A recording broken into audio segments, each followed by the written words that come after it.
રાજ્યમાં છેલ્લા 24 કલાકમાં 225 તાલુકામાં વરસાદ. સૌથી વધારે વલસાડના વાપીમાં 8.58 ઇંચ તો 19 તાલુકામાં 4 ઇંચથી પોણા 9 ઇંચ સુધીનો વરસાદ.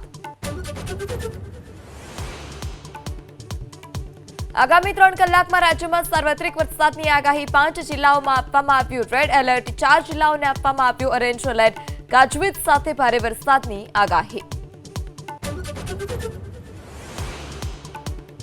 ધોધમાર વરસાદને પગલે વલસાડ તેમજ વાપીની શાળાઓમાં રજા જાહેર કરવામાં આવી. અન્ય તાલુકાઓમાં શાળાના આચાર્યને સ્થિતિની સમીક્ષા કરવા સૂચના, તો પોતાની રજાને કરી શકશે જાહેર.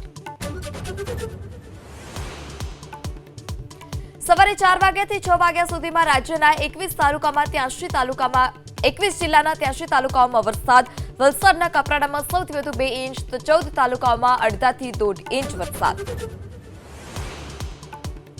પંચમહાલ જિલ્લામાં ચાંદીપુરમના કેસને કારણે 2 બાળકોના મોત નીપજ્યા. તાવ આવતા કરાયા હતા દાખલ. વડોદરા ખાતે રિપોર્ટ મોકલાતા ચાંદીપુરમ પોઝિટિવ આવ્યું.